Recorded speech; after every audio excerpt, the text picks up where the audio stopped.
إن الحمد لله نحمده ونستعينه ونستغفره ونعوذ بالله من شرور أنفسنا ومن سيئات أعمالنا. من يهده الله فلا مضل له ومن يضلله فلا هادي له، وأشهد أن لا إله إلا الله وحده لا شريك له، وأشهد أن محمدا عبده ورسوله. أما بعد فإن أصدق الحديث كتاب الله، وخير الهدي هدي محمد صلى الله عليه وسلم، وشر الأمور محدثاتها، وكل محدثة بدعة، وكل بدعة ضلالة، وكل ضلالة في النار. Hadis yang terakhir yang kita bacakan adalah berkenaan dengan Nabi sallallahu alaihi wasallam telah bersabda, la tarji'u ba'di kuffara yadribu ba'dukum riqaba ba'din. Janganlah kamu menjadi kufur setelah kematianku nanti. Nescaya iaitu kamu ini memukul tengkuk antara satu sama lain, iaitu dengan berbunuhan. Hadis ini dengan maksudnya bahawa perbuatan membunuh itu adalah perbuatan kufur kepada Allah Subhanahu wa ta'ala. Dan kita telah menetapkan bahawa kufur ini ada kufran. Kufur ini ada dua jenis kufur. Kufur satu yang tidak keluar daripada Islam, yang kedua kufur keluar daripada Islam. Sebab perkataan kufur tu maksudnya adalah keluar daripada ketaatan. Kataan kufur dalam Islam maksudnya keluar daripada ketaatan. Jadi kufur tu kita boleh bagikan pada dua. Satu kufur yang keluar daripada Islam, satu kufur yang tak keluar daripada Islam. Maka kufur yang keluar daripada Islam ni, di mana kekufuran yang perkara-perkara yang membatalkan keislamannya lah.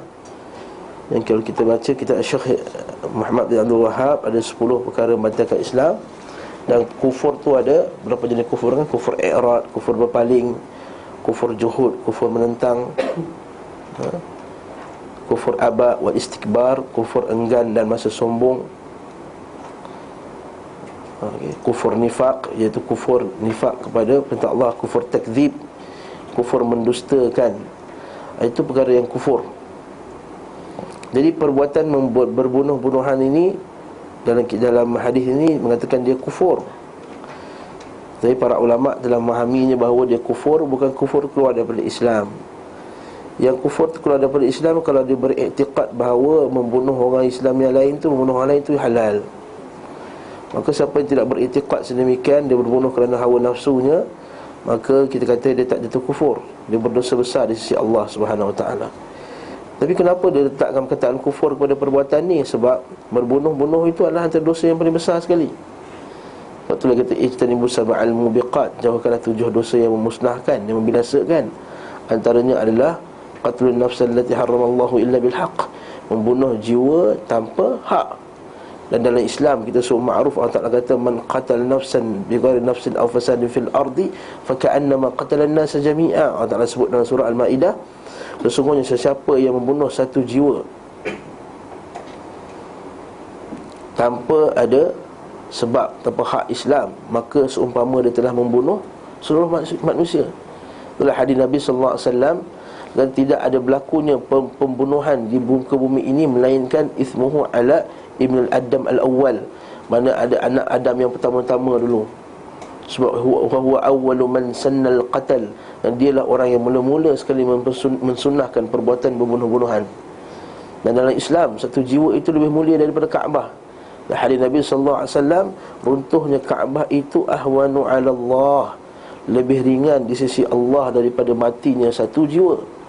Lepas tu dalam Islam diletakkan mempertahankan jiwa itu antara salah satu 5 maqasid Islam, 5 tujuan utama Islam, iaitu untuk memelihara jiwa.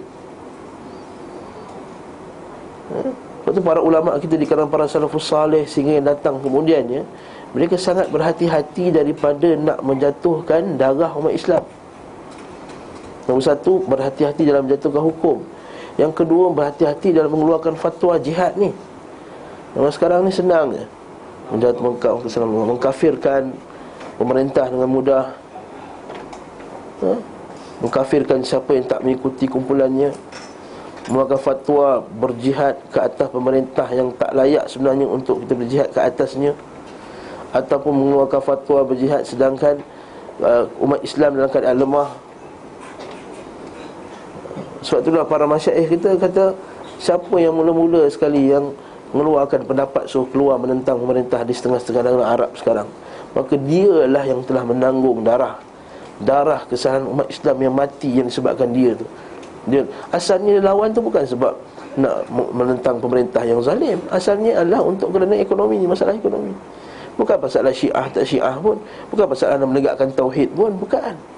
Awal peperangan, awal thaurah tu, awal apa, kebangkitan rakyat dipanggil Arab Spring itu bukan kerana nak menegakkan Islam sangat pun. Yang ditegakkan hanyalah kerana ekonomi yang tak bagus. Lalu mereka menentang hingga darah umat Islam beratus, beribu-ribu yang tumpah kerana fatwa mereka yang songsang. Lepas tu kita kata, lihat barakallahu fikum para ulama kita, dulu lagi awal-awal Syekh Shalih Fauzan dah kata peperangan kat negeri tersebut adalah peperangan fitnah, jangan masuk campur. Maka sebahagian orang kata, tak, ini peperangan kita menentang ni apa semua. Akhirnya lihatlah sekarang, kita telah lihat bagaimana ISIS dengan Daesh, bahasa Arab panggil Daesh, Daulah Islamiyah fil Syam wal Iraq, mengkafirkan siapa yang tak ikut grup dia, mudah dia bunuh.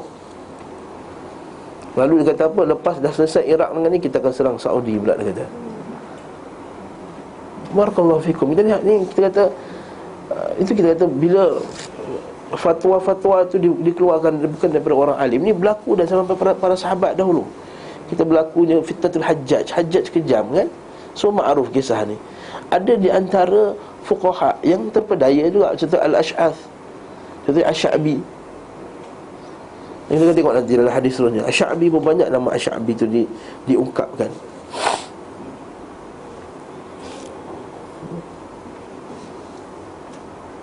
Ketika menentang Hajjaj, tapi bila jumpa Ibnu Umar, jumpa Hasan al-Basri, Ibnu Umar kata tak payah keluar.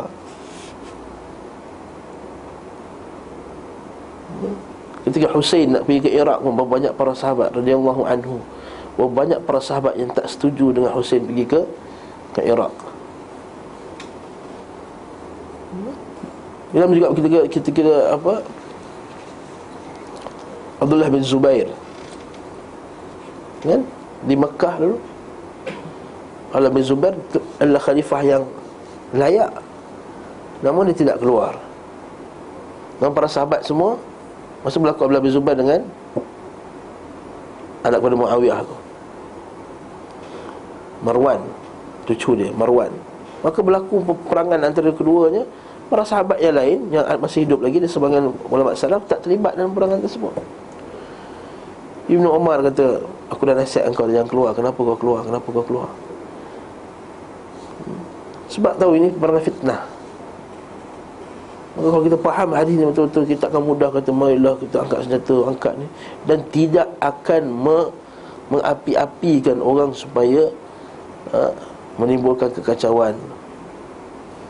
Dan ahli sunnah dia melihat satu perkara itu dengan bijaksana, menang jauh. Ya, betul, kita nak kata kalau kita nak satu negara Islam, tapi kalau kita tidak ada kemampuan, tidak ada strategi, tidak ada perkara yang betul, tak ada dakwah, tak ada apa semua, maka kalau kita buat juga lalu dia kesan lebih buruk kata umat Islam, maka kita kena mati. Sebab tu Ibn Taymiyah rahimahullah berlaku pada zaman dia orang minum arak. Sebahagian nak tegur, nak halang askar Mongol daripada minum arak. Dia kata tak apa. Ibn Taymiyah kata, bagi bagus dia mabuk. Bila dia mabuk, tak bunuh orang Islam. Askar Mongol kan, tak, dia minum arak. Jadi umat Islam ni marah, kata, ini tak boleh minum arak dengan negara Islam. Kata, biar minum arak, biar dia mabuk. Biar dia mabuk, tak bunuh orang Islam. Tapi jangan pakai kias kat Malaysia pula, biar dia mabuk bawah ni, biar dia, jangan kias kat sini, lain. Itu tentera yang masuk menyerang Islam. Lepas tu bila kita faham ni, la tarji'u ba'di kuffara. Nampak, bila bunuhan itu menjadi luas, maka akan terjadilah kufur mentakfir antara satu sama lain. Lihat sekarang, biasanya akan berlaku di kalangan orang yang berjihad jalan Allah, tapi tidak ada orang faqih di kalangan mereka, tak ikut fatwa para ulama, maka mereka mudah mengkafirkan orang, bagi takfiri. takfirkan pemimpin orang Islam, dengan mudah mentakfirkan Raja Saudi, mentakfirkan pemimpin Islam. Hatta pemimpin Malaysia pun takfir. Kita pernah lihat seorang yang ikut grup ni, orang Melayu Malaysia ni, pernah datang kelas saya hari Selasa malam. Pernah datang ke Al-Khadim hamba Allah Ta'ala tu. Saya tak nak sebut nama dia. Dia mudah, dia kata Datuk Najib tu dah kafir dah, dia kata macam tu. Bagi saya Datuk Najib tu dah kafir, Mahdi dah kafir. Inna lillahi wa inna ilaihi raji'un. Mudah benar mengkafirkan orang, ya? Bila takfir, dihalalkan darah. Itu dia kata la tarji'u ba'di kufara. Antara salah satu tafsiran hadis tadi, jangan kamu kembali menjadi kafir. Antara salah satu je ialah takfir, mentakfir antara satu sama lain, menyebabkan kamu berbunuhan antara satu sama lain. Maksud dawabil takfir, meletakkan kaedah-kaedah dalam takfir menjatuhkan kufur, ini sangat-sangat berat, dan para ulama saja yang meletakkan. Bukannya kita letak si fulan kafir, si fulan kafir. Betul, hadis ni cantik. Dia susun lepas kita mengaji bab berkenaan dengan man qala li akhihi ya kafir faqad ba'a biha ahaduhuma, kan? Sebelum ni, siapa mengatakan pada saudaranya wahai kafir, maka akan kembali pada salah satunya. Kalau disusun tak dengan bab ni, bab berbunuhan. Sebab apa?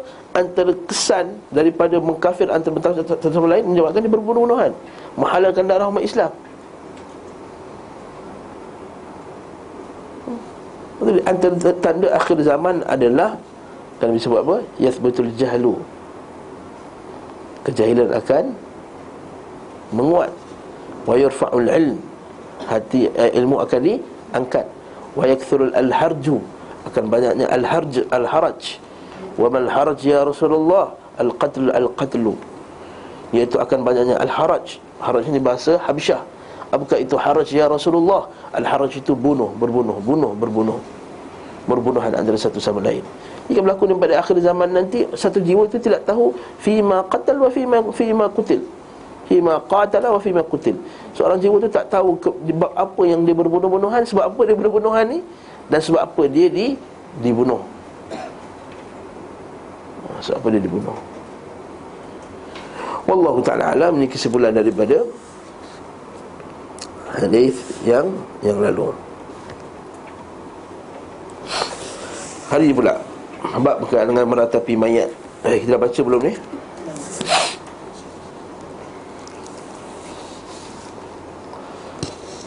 Pemutlakan nama kafir, itlaq ismul kufr ala ta'ni fi nasabi wan niyaha. Pemutlakan tu meletakkan satu nama yang secara umum. Kafir, al-kufr ala ta'ni fi nasabi, pada orang yang mencela nasab.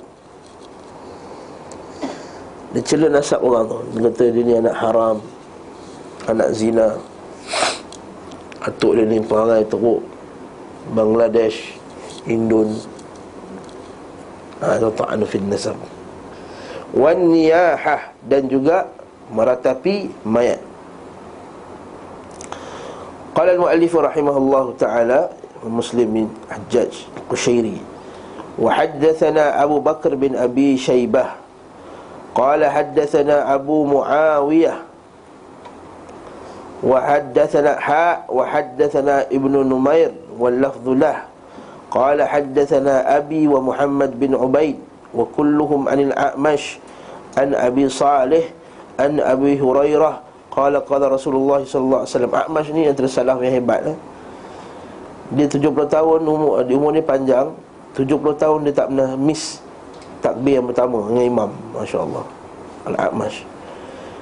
Isnatani fin nas huma bihim kufrun. Ada dua perkara dalam masyarakat, dalam pada manusia itu. Huma bihim kufr, menjadikan mereka kafir, kufur. At-ta'nu fin nasabi wan niyahatu 'alal mayyit. Yang pertama, ta'nu mencela nasab, dan kedua, an-niyah 'alal mayyit.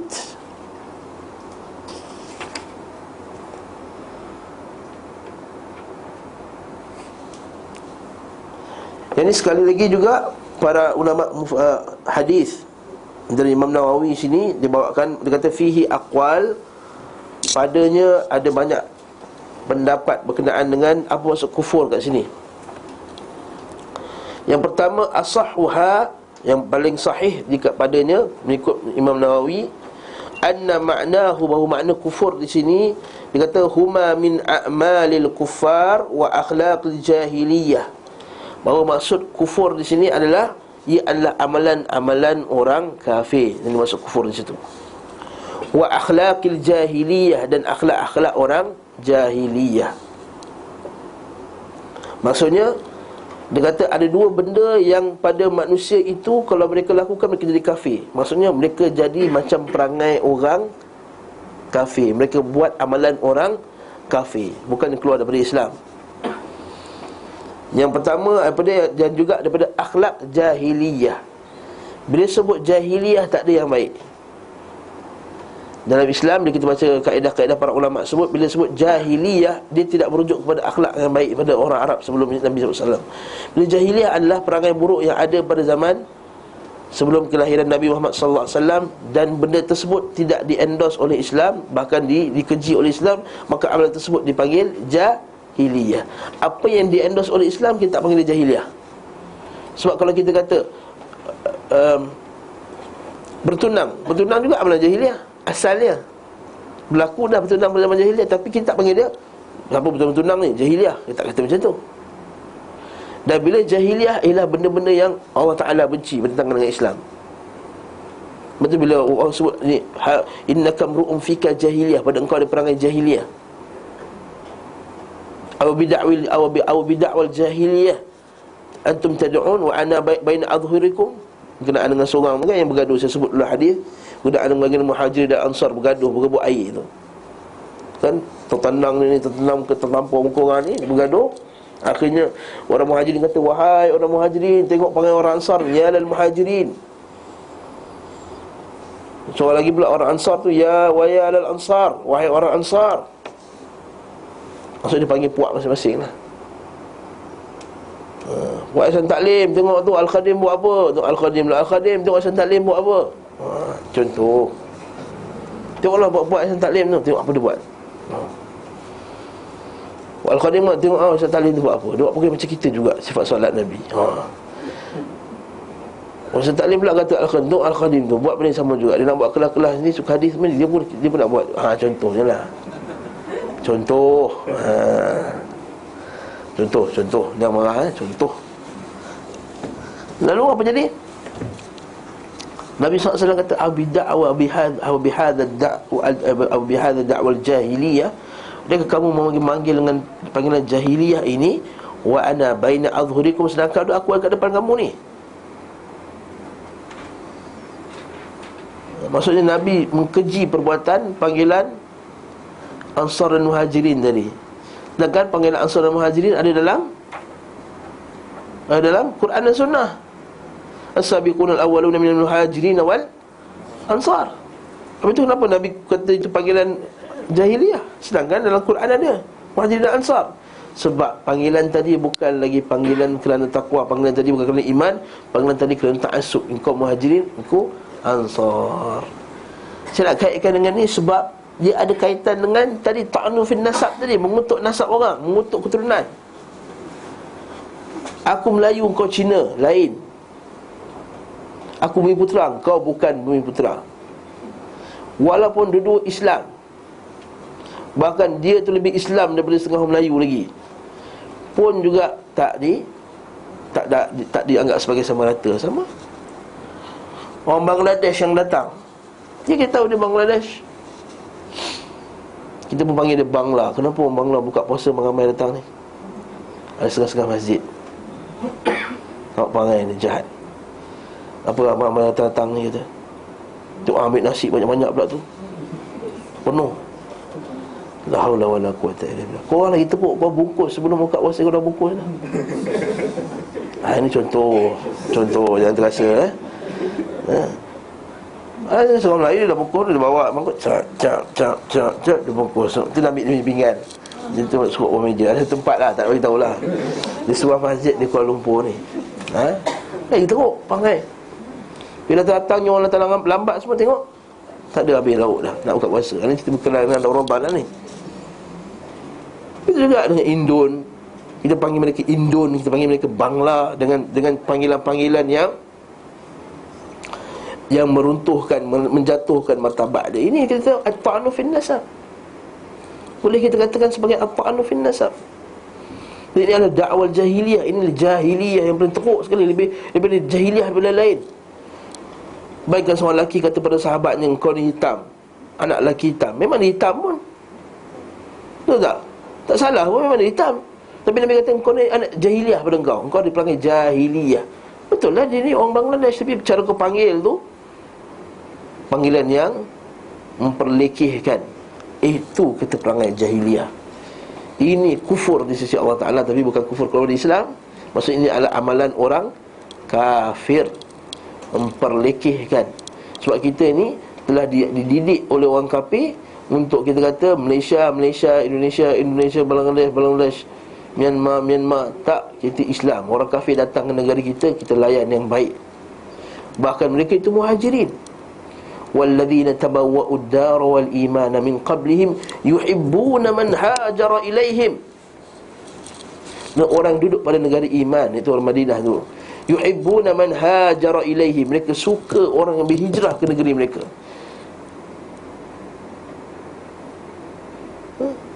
وَيُؤْثِرُونَ عَلَىٰ أَنفُسِهِمْ وَلَوْ كَانَ بِهِمْ خَصَاصَةٌ. Perasaan orang Madinah dulu, orang muhajirin datang, dia bagi lagi barang lagi. Kita lain, kita lekehkan lagi. Dan sebagian tak bayar gaji lagi. Kita akan tengok lepas ni pula. Tak bayar gaji, memperlekehkan, letak gaji yang rendah bawah daripada had yang rendah daripada bawah yang sepatutnya kita bagi pada mereka. Tuan-tuan tak tahu ke jiwa tu jiwa Muslim? Kafa bil mar'i an yakuna athiman an yuhkira akhah.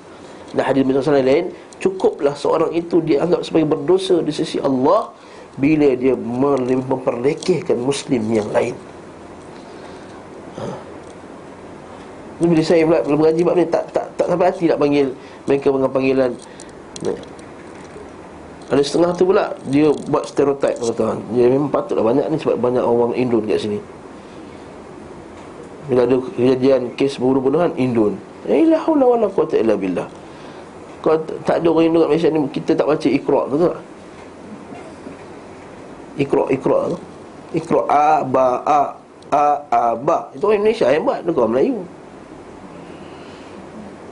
Kita jangan ada sikap ni, sikap jahiliah ni, sikap yang buruk, isnatani finnas. Jadi antara tafsiran pertama adalah amalan jahiliah. Yang kedua ialah yuaddi ilal kufur.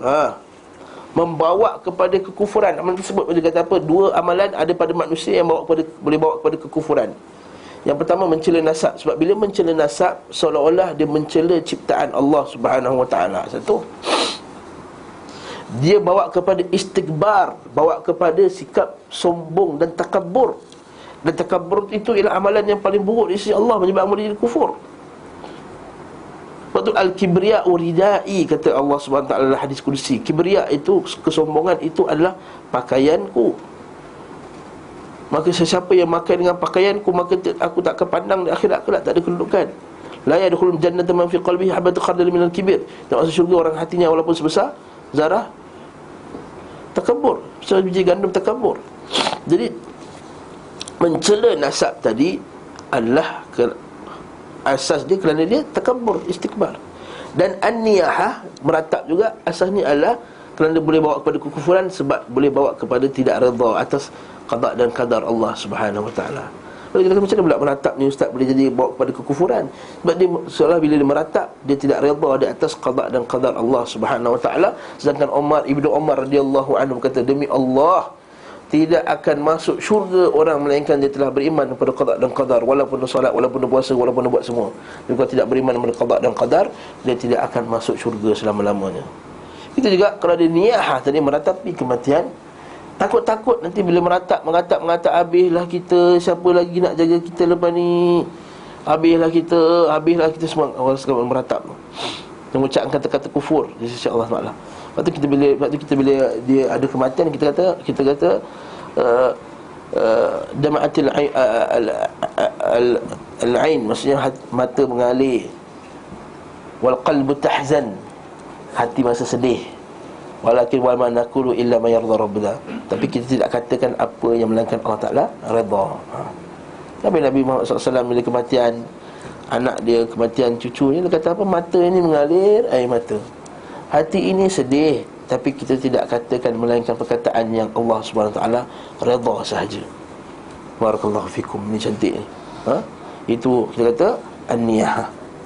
Wathani annahu kufrun ni'mah wal ihsan.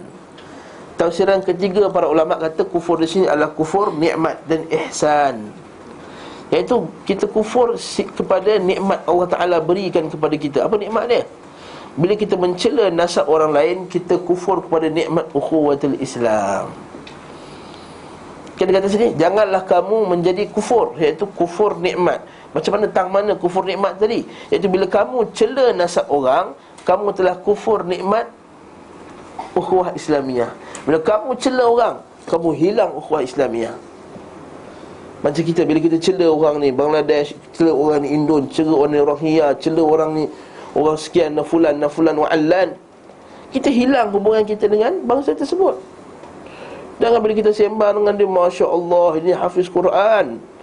Ada satu yang kerja dekat masuk kita, kat tempat saya, kat Serambut tu, dekat BP tu, janggut dia lebat ni. Tengok, ini bukan macam orang biasa ni. Sembang sambil dia basuh kereta, mana datang, kata Bangladesh, macam mana. Saya dah sampai tahap alim dah sebenarnya dekat Bangladesh. Tak alim tu, kalau kat Malaysia ni dah hafaz Quran, dan telah habis beberapa kitab fiqah tu yang dah sampai dah. Dia tak sampai tahap Maulana je, tapi dia tak alim. Dia ada alim, lepas tu Maulana, lepas Maulana mufti, kaedah belajar kat sana. Alim ni dah hafaz Quran, dah banyak kata kalau kau lah orang Malaysia, sekarang kau dah kaya dah, keluar TV dah.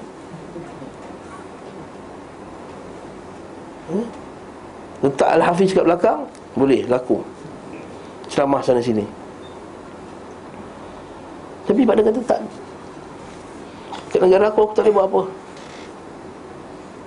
Seorang orang Pakistan di Sungai Buloh, kerja Sungai Buloh banyak apa? Bunga kan? Orang suka buat taman-taman, suka pergi Sungai Buloh. Siapa pergi Sungai Buloh? Sembang satu orang ni, bekerja. Dia ada degree in economics, ekonomi, tapi tak ada kerja. Dia balik atas sini, bijak orang pandai. Barakallahu fikum. Jangan kita sangka macam kita tengok dia ni kerja lekeh, kita pun pandang dia lekeh. Dia ni kerja angkat apa semua. Rupanya orang bijak-bijak, hafiz Quran, alim apa semua.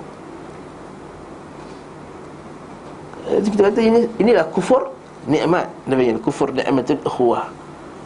Kufur nikmah ukhuwah. Habis tu ustaz yang meratap pula kufur nikmat apa? Kufur nikmatus sabr. Kufur nikmat kesabaran yang Allah Ta'ala berikan. Itu kufur juga. Yang keempat, ar-rabi', kufur kat sini dalam masalah ni adalah ar-rabi' anna dhalika fil mustahil, iaitu jadi kufur macam mana? Kalau dia menghalalkan perbuatan mencela nasab orang lain dan juga an-niyahah, dan meratapi kematian. Sebab tu kaedah para ulama kita telah letakkan bahawa apa-apa perbuatan yang menghalalkan yang haram, mengharamkan yang halal, walaupun benda tu nampak lekeh, kecil, tapi kalau keadaan dia sedar Allah Ta'ala dah haramkan benda tersebut, Nabi dah haramkan benda tersebut, dia sedar, nampak pula dalil, para ulama dah tegur dah, ini memang haram di sisi Islam. Datang hadis para ulama dah jelaskan, tapi dia kata tak, bagi saya halal, itu boleh jatuh kafir. Tapi kalau pada dia dalil ni tak jelas, itu dia yang cerita.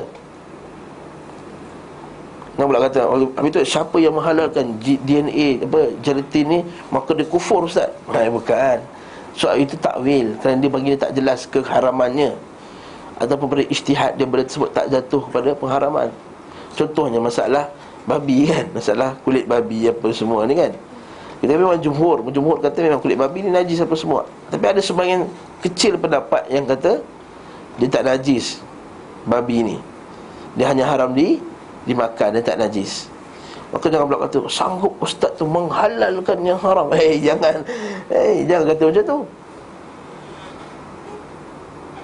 Kita bezakan di manakah orang yang dah jelas padanya dalil dan kedua orang yang takwil dan ijtihad yang salah.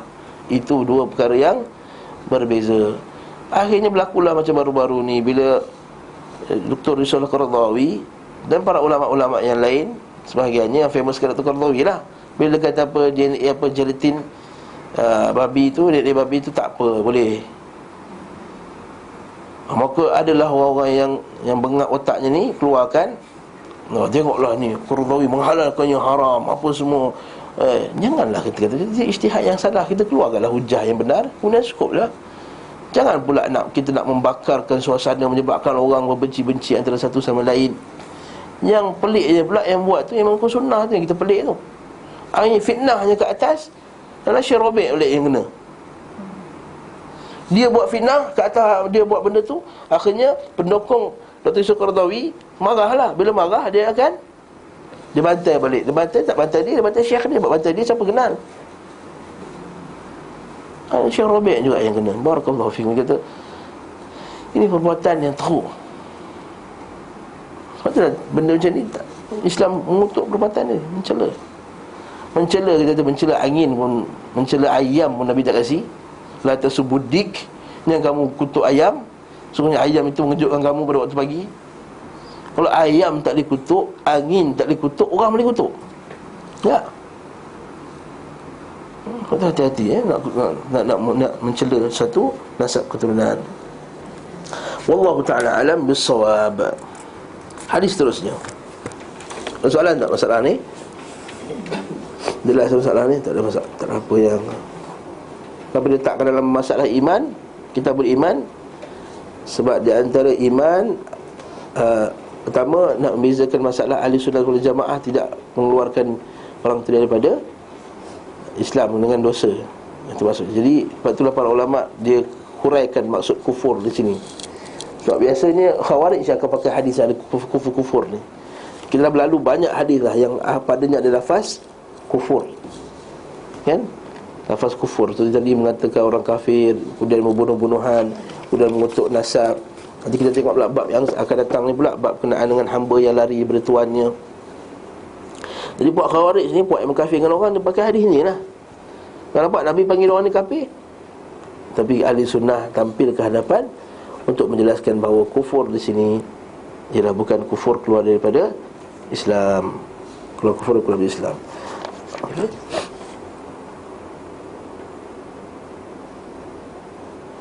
Okey. Seterusnya, tasmiyatul abdul abiq kafira.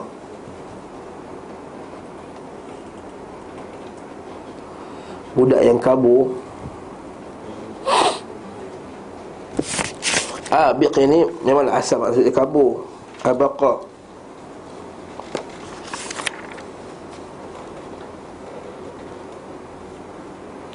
Tapi makna yang baliknya jelas adalah dia melarikan diri.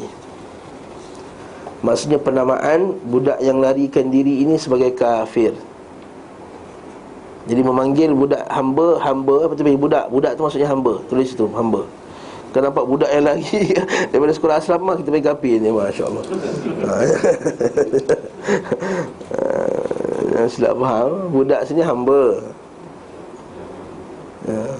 Abid tu bukan kabur. Nanti budak tu dia pandangan dia kabur, kita panggil dia kafir. Bukan, kabur di sini ialah lari. Jadi hamba yang larikan diri daripada tuannya, maka dia kafir. Okey.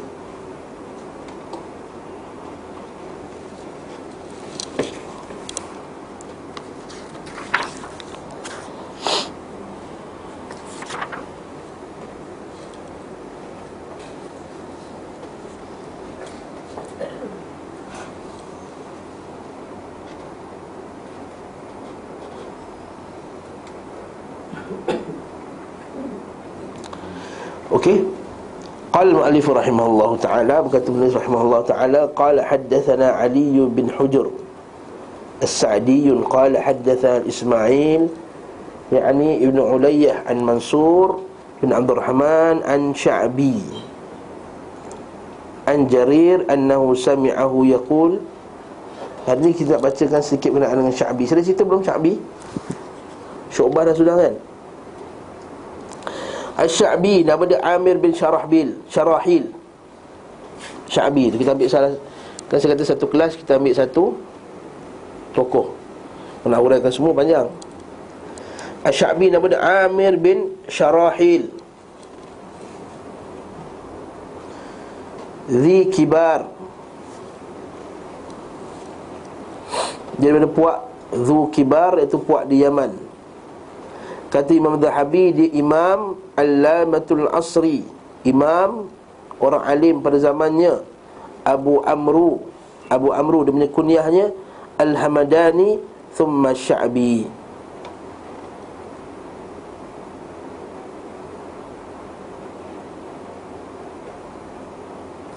Dia lahir ketika zaman pemerintahan Umar bin Al-Khattab.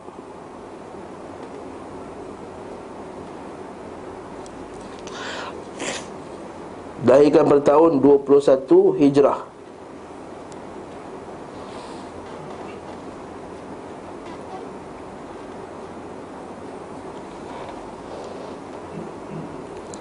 Dia belajar daripada Sa'ad bin Abi Waqqas, guru-guru dia. Sa'id bin Zaid, Abi Musa al-Ash'ari, Adi bin Hatim, Usamah bin Zaid, Abi Mas'ud al-Badri, Abi Hurairah, Abi Sa'id al-Khudri, Aisyah, Jabir bin Samurah, Ibnu Umar, Imran bin Husain, Al-Mughirah bin Syu'bah, Abdullah bin Amr. Oi, semua nama sahabat mengaji. Habis tu tuan-tuan nak ambil akidah dengan dia ni ke ambil daripada akidah daripada Mamat mana entah datang ni? Inilah salah. Baca apa kata Syu'bah, baca dalam kitab Al-Lalikai. Allah Ta'ala fawqa arsyihi. Sebab tu Imam Ibn Qayyim kata, apa kau ni yang puak-puak lain yang kata Allah Ta'ala wujudun bila makanin, wujud tanpa tempat ni. Sibuk dah artikel dalam surat khabar nak cerita pasal benda ni. La haula wala quwwata illa billah. Bacalah apa kata Syu'bah bin Hajjaj, apa kata Syu'bah Asy-Sya'bi ni, Amir bin Syarahil, Hasan bin Ali Al-Ash'ath bin Qais Al-Kindi. Ini semua subhanallah banyak betul tak? Belajar pula dengan tabi'in seperti Al-Qamah, Abdul Rahman bin Abi Layla. Siapa mengaji daripada dia?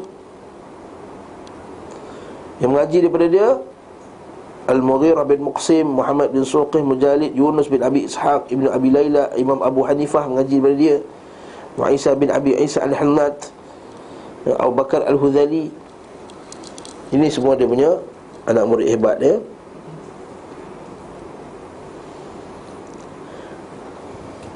Kana hafizan, dia ni paling kuat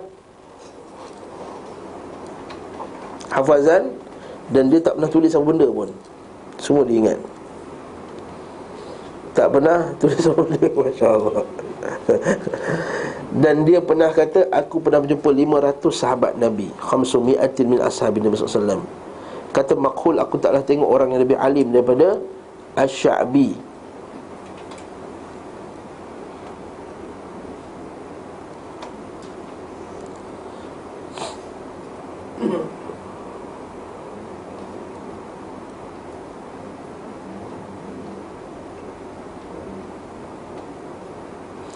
Hebatnya dia ni, dan pada zaman sahabat ramai lagi pun orang minta fatwa daripada dia. Sebab alimnya dia.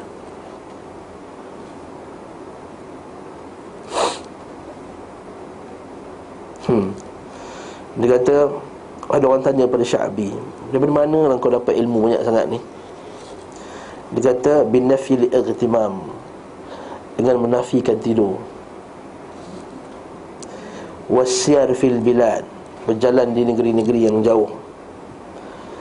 Wasabru ka sabril hammam, dan sabar seperti sabarnya burung mencari rezeki. Wa bikuril ka bukuril ghurab, dan kesungguhan dengan seperti kesungguhannya burung gagak cari makan. Maksudnya apa? Dengan tawaduknya, tak ada makanan dan sikitlah barangnya. Itu maksud dia. Kata Ibnu Uyainah, iaitu Sufyan bin Uyainah, ulama manusia ni ada 3 je. dia kata. Ibnu Abbas pada zaman dia, Asy-Sya'bi pada zaman dia, Sufyan Ats-Tsauri pada zaman dia. Masya-Allah. Masya-Allah. Kana Sya'bi dha'ilan nahifan, kurus kering. Dia ada seorang wa akhun lahu tawama, dia ada satu kembar dia. Okey. Dan dia kata apa? Adraktu 500 aku telah berjumpa dengan 500 orang sahabat, dan mereka semua kata Abu Bakar, Umar, Uthman, Ali. Maksudnya apa? Dia punya turutan para sahabat, Abu Bakar, Umar, Uthman, Ali. Dia kata apa? Asy-Sya'bi, ma katabtu sauda'a fi bayda ila yaumi hadha. Aku tak pernah tulis sampai hari ini pun. Dan tidak ada orang beritahu aku satu hadis melainkan aku akan hafal hadis tersebut. Wala ahbabtu an yu'idahu alayya, dan aku tak perlu diulang balik hadis tersebut. Masya-Allah. Ya Allah Akbar. Masya-Allah. Apa lagi kehebatannya?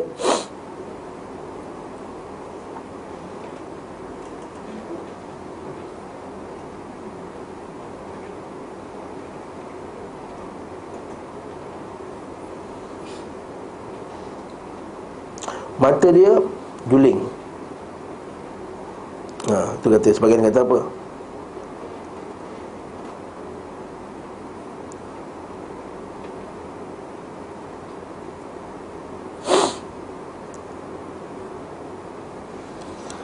Kata Abu Syihab an Salt bin Bahran, kata ma balagha ahadun mablagh Sya'bi, tak ada seorang pun pernah sampai level Sya'bi. Akthar minhu yaqul la adri, kerana kebanyakan mereka kata, kerana apa dia? Dan apa yang paling banyak diucapkan adalah la adri, aku tak tahu.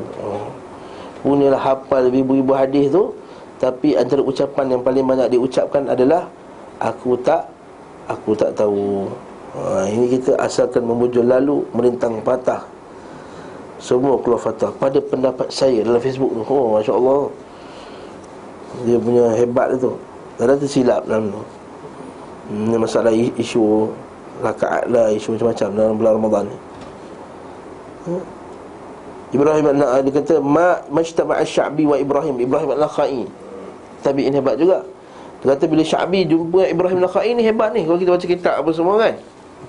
Tapi bila duduk kat Sya'bi dengan Ibrahim diam, tak kata sepatah benda pun. Ni akhlak ulama salaf. Bila lihat ada orang lebih alim, biarlah orang alim tu jawab. Ini dia sibuk, dia pula nak potong kata orang alim, dia pula nak. Tak, kita bagi orang alim tu yang jawab dahulu. Okey. Dia ada kisah bersama dengan Al-Hajjaj. Haddatsani Mujalid an Sya'bi, daripada Mujalid bin Sya'bi qala lamma qadima Al-Hajjaj sa'alani an asya' min al-ilm fawajadani biha 'arifan faja'alani arifan ala qaumi asy-sya'biyin al-munkiban ala jami'i hamadan wa fardan li falam azal 'indahu bi ahsani manzilah hatta kana ashana Abdurrahman bil al-Ash'ath fa'atani qurra'u min ahli Kufah qalu ya Aba Amr innaka za'imul qurra' falam yazalu hatta kharajta ma'ahum faqumtu baina saffaini udhkur al-Hajjaj wa ayubihi bi asya'. Asy-Sya'bi ni pernah, saya sebut tadi kan, dia pernah terlibat dalam fitnah Hajjaj. Saya kata masa zaman tu fuqaha pun tersilap. Dia nak kata Hajjaj ni Khawarij. Tak ada siapa berani kata tak ada siapa yang berani kata Sya'bi ni Khawarij. Berzaman tu lihat Hajjaj ni terlampau zalim. Jadi sebab fitrah manusia ini marah. Oleh itu dia kata aku juga pernah mencaci, menyebut keburukan Hajjaj di hadapan orang ramai. Tapi akhirnya dia menyesal. Dia mengaku penyesalannya di hadapan Hasan al-Basri. Dia menangis depan Hasan al-Basri. Dia kata, menyesal aku keluar sebab banyaknya jiwa yang mati. Ini sedikitlah pasal Asy-Sya'bi. Nampak? Kana Sya'bi fi man kharaja ma'al qurra' 'ala al-hajjaj, antara orang keluar bil hajjaj, thumma ikhtafa zamanan, kemudian dia menyorok. Wa kana yaktubu ila Yazid bin Abi Muslim ay yukallim fihi al-hajjaj, sehingga kan okey, dari kisah dia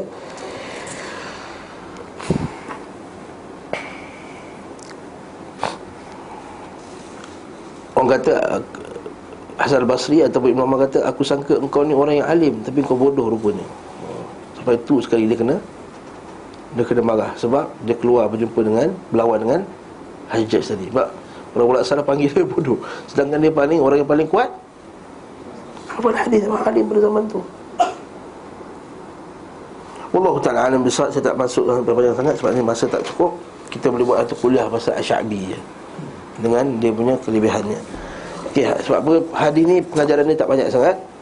Apa dia kata hadis tersebut, ayyuma 'abdin abaqa min mawalihi faqad kafar. Budak mana saja, mana-mana budak yang melarikan diri dari tuannya, maka dia telah kafir hingga dia kembali kepada mereka, hatta yarji'. Qala Mansur qad wallahi ruwiya 'an Nabi sallallahu alaihi wasallam walakinni akrahu an yurwa anni wa ha huna bil Basrah. Demi Allah, yang diriwayatkan Nabi sallallahu alaihi wasallam, hanya saja aku benci diriwayatkan satu hadis dariku di sini di Basrah. Haddatsana Abu Bakar bin Abi Syaibah qala haddatsana Hafs bin Ghiyath an Dawud an Sya'bi an Jarir qala Rasulullah sallallahu alaihi wasallam, ayyuma 'abdin abaqa faqad bari'at minhu dhimmah. Berkata Abu Bakar bin Abi Syaibah, terbicara kepada Hafs bin Ghiyath bin Dawud bin Sya'bi bin Jarir, berkata Rasulullah sallallahu alaihi wasallam bersabda, siapa pun hamba sahaya melarikan diri dari tuannya, maka jaminan Islam telah terlepas daripadanya. Yang ketiga, hadatsana Yahya bin Yahya akhbarana Jarir bin Al-Mughirah an Sya'bi qala kana Jarir bin Abdullah bi hadits an Nabi sallallahu alaihi wasallam qala idza abaqa al-'abd falam tuqbal lahu salatun. Bila seorang hamba lari pada hambanya, maka tak diterima salatnya. Pertama, hadis ni iaitu hamba tak boleh lari pada tuan. Dalam hukum asal bab hamba tak boleh lari daripada tuannya. Kerana lari daripada tuan itulah dia kufur. Kufur di sini apa? Bukan kufur keluar daripada Islam. Sekali lagi, kufur di sini bukannya kufur keluar daripada Islam. Kufur di sini ada, iaitu kufur, iaitu derhaka kepada bosnya. Sama macam isteri kan? Kan hadis Nabi SAW, takfurnal ashir. Kata, ya ayuhan nisa tasaddaqna fa inni ra'aitukunna akthar al-nar. Wahai wanita semua, banyaklah sedekah, sebenarnya aku banyak, kamu ni dah banyak jadi ahli neraka. Kenapa? Kerana mereka yakfurn, kafir. Betul kafir keluar dari Islam ke? Tak. Yakfurnal ashir, kafir kepada suami. Jadi kafir kepada suami maksudnya derhaka kepada suami. Dan juga maksudnya adalah bila dia ada kesilapan pada suaminya, seolah-olah tak ada kebaikan langsung. Itu maksud kufur. Itu wanita hati-hati bila marah, jangan nafikan langsung kebaikan sebelum-sebelumnya. Bila marah tu semua keburukan tu dia korek balik keluar apa semua, jangan. Tapi sebenarnya perangai lelaki juga zaman sekarang sama juga. Bila tak suka tu dia koreklah kesalahan dia daripada sejak tahun pertama perkahwinan dulu. Masa mula kahwin tak sebut pun. Diam. Okey tak apa, masa sayang, masa dah marah dia korek daripada tahun pertama perkahwinan tu, dia boleh buat satu kertas kerja. Yang ni bukan cerita lawak, ini bukan cerita kelakar. Sebab kita pernah tengok kes perceraian macam ni. Masa kahwin dulu, masa tengah hangat perkahwinan tu, atau masa tengah okey tu, dialah suami yang terbaik, ataupun dialah isteri terbaik dalam dunia ni. Lagi berlaku satu masalah, bila bercerai, kertas kerja tebal ni, apa yang suami saya telah buat pada saya. Masya Allah. Cukuplah untuk cerita lain tu. Yang pertama lari. Jadi kufur ni, adakah kufur Islam? Tidak.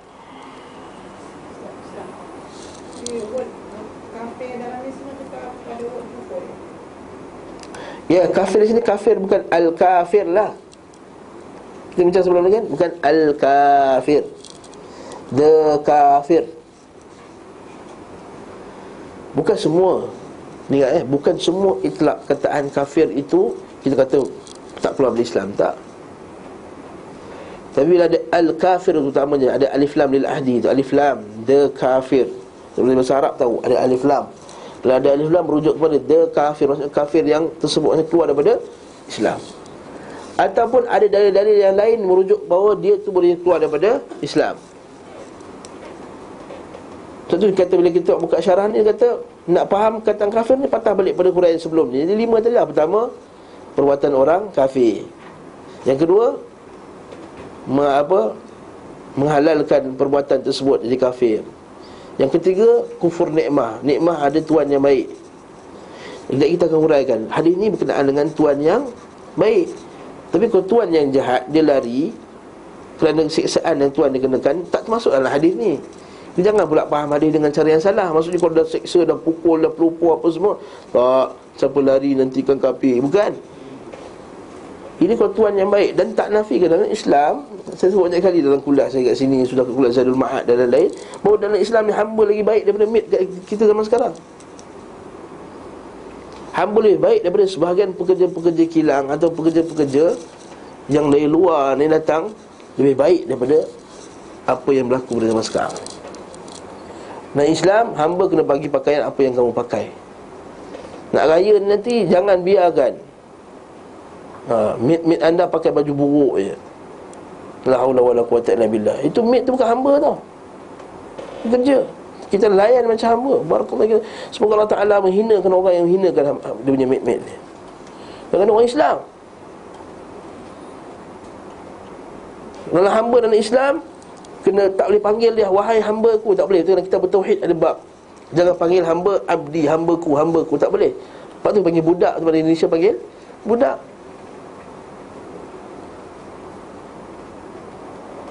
Yang ketiga, kena bagi dia makan apa yang kamu makan.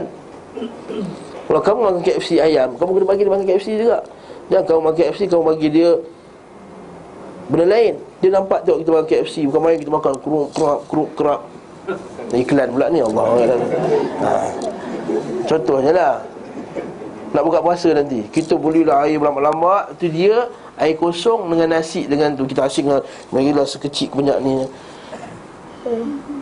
Itulah hadis Nabi SAW. Kita baca dah hadis bab makan. Bila hamba kamu hidangkan makanan, ajak dia duduk sekali. La haula wala quwwata illa billah. Kita dengan mate pun tak suka duduk sekali, kita tak kasih. Dan Islam kata duduk sekali makan.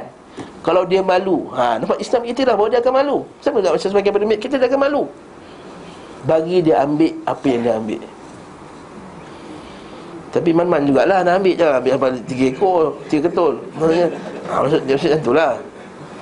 Nak ambil pun Islam bagi pakai apa kamu pakai. Ini dia pakai cantik, dia pergi komplek yang mate dia pakailah seluar pendek buruk tu, jalan ke selipar kelepek, dia pakai cantik. Nampak tak? Buruk perangai. Kita tengok pun teruk. Apa lagi? Jangan memberat-beratkan dengan satu pekerjaan. Dia perempuan umur dah 40-an, 50-an, kita suruh dia panjat sana, panjat sini, panjat situ. Nampak? Mentang-mentang lah bayar berapa? 500 je, 600 sebulan. Kita suruh panjat dan kerja pula saat Isnin sampai Ahad. Kita dengan bos kita, lunch sekejap pun kita marah, tak dapat apa semua. Tak dapat keluar lunch, kita marah. Tak dapat cuti, kita marah. Ini kita bagi dia dah 600-700 gaji, macam kita bagi dia 5,000 gaji sebulan. Kerja siang malam. Siang dah kerja kemah, malam aku jaga anak pula. Kita tidur, dia jaga anak. Kita jaga anak, dia pun kena berkemas. Dan kalau kamu beratkan dengan satu pekerjaan, maka bantulah dia. Dan jangan nampakkan lekeh macam. Cakap dengan elok, tolong angkat ni, tolong angkat tu. Barakallah. Ini hamba dalam Islam. Sebab itulah tak mustahil, sebab tu tak pelik. Pada zaman tu Islam suruh ambil hamba banyak-banyak pergi ketika perang. Sebab tu bekas-bekas hamba ni semua masuk Islam. Dan tak ada siapa yang keluar Islam dan menghina Islam lepas tu. Tak ada. Tak ada kisah dalam Islam yang hamba-hamba ni masuk Islam, kemudian bila tuannya kalah ke perang ke apa ke, dia tak jadi kufur pula. Bahkan dia nak masuk, dia ikut balik. Lepas tu jadi maula tu. Tu kata maula tak? Hamba yang dibebaskan, lepas tu nak berkhidmat lagi dengan tuannya. Dah bebaskan hamba, nak hemat lagi tuan dia. Sebab tuan dia betapa baik dia tuan dia tu. Dia kalau mendatangi pula, anak tu jadi anak dia, anak macam tu, anak tuan dia. Dan tak boleh dipisahkan anak tersebut. Nak nikah kena dia jadi wali. Nampak tu macam anak. Hamba nak nikah, nikah tu nak kahwin nikah dengan hamba satu orang lagi. Dia kena tanya tuan dia, tuan dia macam wali jaga. Itu hamba dalam Islam. Sebab itulah bila kita baca hadis ni, kita baca dengan hadis tadi. Jadi mana-mana hamba yang lari dari tuan dia, maka telah kufur nikmat.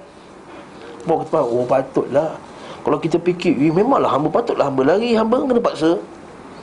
Macam Afrika tu, dekat yang kita tengok dekat Amistad apa semua cerita orang putih tu kan, hamba kena apa semua teruk. Memang patut dia lari lah. Ustaz, takkanlah hadis tak suruh lari pula. Sebab korang pergi tengok hamba Amerika, tengok hamba Islam zaman Nabi SAW. Sampai kalau kes Aisyah dulu, Barirah tu hamba kan, hamba Abu Bakar. Tanya pendapat Barirah, tanya pendapat hamba. La haula wala quwwata illa billah. Diminta pendapat hamba dalam satu masalah. Sebab kita tahu, bukanlah hamba tu bukan semuanya bodoh, pandai. Kalau lah macam inilah layanan dia, subhanallah, tak layak diitlakkan nama hamba tu kepada mereka. Bahkan macam anak angkat lagi sesuai. Kita nak anak angkat lagi teruk daripada hamba zaman Nabi SAW. Mari kita faham masalah ni, subhanallah, kita akan faham, oh Islam. Jadi boleh sesuai siapa, mana-mana hamba yang lari daripada tuan dia kufur. Mana-mana hamba lari daripada tuan yang tak terima solatnya 40 hari. Di mana-mana hamba yang lari, maka dia terlepas jaminan Islam. Jadi terlepas jaminan Islam ni maksudnya apa? Terlepas jaminan maksudnya Islam tak defend dia dah kalau dia kena hukuman dengan tuannya. Sebab dalam Islam biasanya kalau hamba tu dipukul dengan keadaan tidak adil, mereka akan mengadu ke Rasulullah SAW. Kita baca hadis Muawiyah bin Hakam As-Sulami, hadis tu kan, berkenaan dengan Allah Ta'ala di mana tu. Budak tu kan dipukul oleh Muawiyah. Budak tu kata, ya Rasulullah tolong aku ya Rasulullah. Hamba tu dia pukul. Siapa aku? Akulah engkau lah Rasulullah, di mana Allah Ta'ala atas arasy. Bebaskan dia, bebaskan dia. Maksudnya pada zaman tu hamba jumpa Islam, Islam akan pertahankan hak hamba tersebut. Jadi juga sekarang maksudnya kena ada orang mempertahankan hak-hak pekerja-pekerja bukan Islam, pekerja Islam yang dizalimi oleh tuannya. Ada yang tak boleh sembahyang Jumaat. Tak jumpa tu dekat Sekambut tu kami makan bersama-sama. Dia kata apa, saya kerja dan bos saya tak kasih sembahyang Jumaat. Dia kata apa semua. Kita kena pertahankan. Lawyer-lawyer yang hebat-hebat ni semua pergi pertahankan.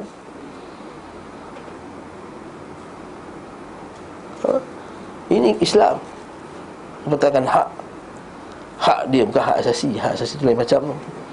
Asasi ni lain macam orang. Hak asasi berkata ni hak dia sebagai seorang Muslim dan manusia dia, maka kita pertahankan.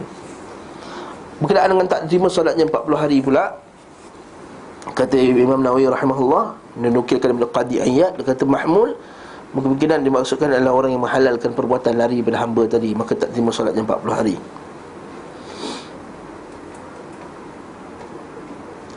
Tapi Syekh Abu Amru Ibn Salah pula dia kata tak, ini juga terjadi pada bukan orang yang menghalalkan. Sebab tak diterima solat tu menunjukkan dia berdosa. Seperti hadis berkenaan dengan siapa yang minum arak kan, tak terima solatnya 40 hari.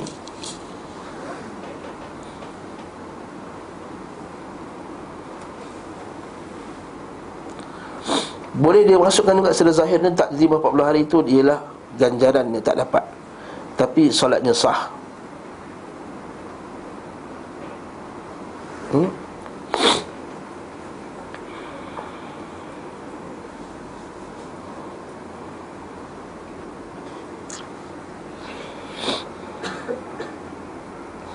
Wallahu ta'ala alam bisawab.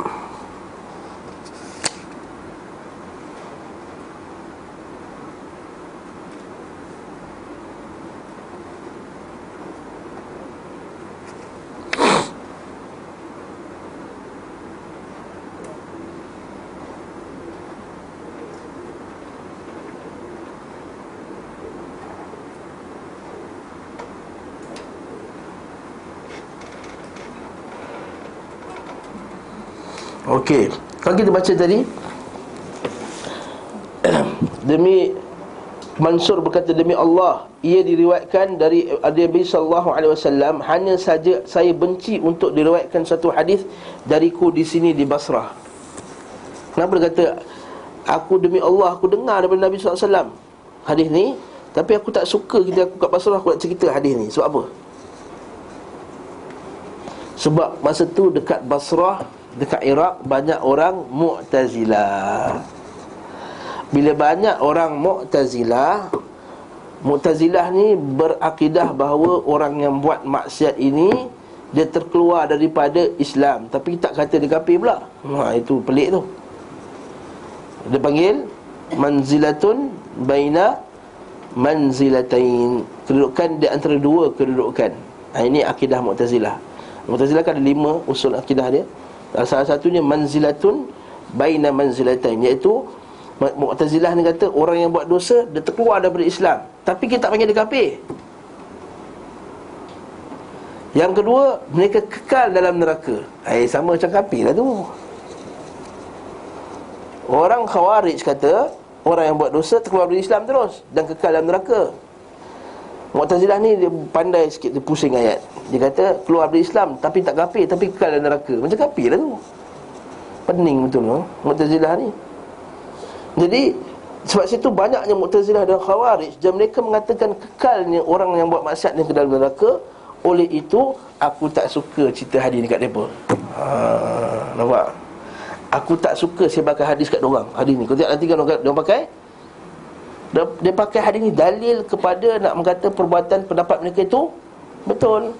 Sedangkan kita maksudnya para perawi hadis, ahli sunnah pada zaman tu, mereka sendiri faham. Mereka meriwayatkan hadis ini, dia faham maksud kufur itu bukan kufur yang terkeluar daripada Islam. Cantik. Nampak? Alhamdulillah. Kita tengok hadis ni, Mansur itu, perawi itu sendiri yang kata akidah Khawarij ni dan telah tersesat, dan Mu'tazilah telah tersesat. Maka siapa yang pergi ambil akidah Mu'tazilah ni? Saya nak sebutlah. Ramai yang berakhir zaman ni ambil akidah Mu'tazilah. Seperti mengatakan Quran ni bukan kalamullah, Quran ni makhluk. Masalah qada dan qadar, kita tak boleh buat kebaikan, Allah Ta'ala yang beri kita kebaikan. Kita tak boleh buat kebaikan, Allah Ta'ala tak bagi kita pun alat untuk buat kebaikan. Kalau Allah Ta'ala tak bagi alat kebaikan, maka kita tak boleh buat baik. Ini akidah qada qadar, akidah Mu'tazilah. Wallahu ta'ala alam bis-shawab.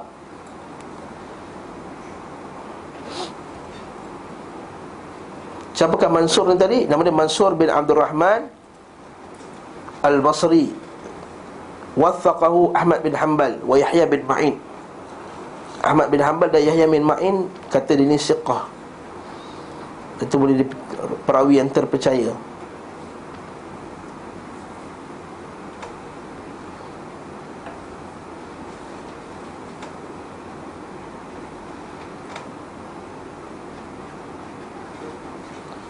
Tapi Abu Hatim Ar-Razi menaifkannya.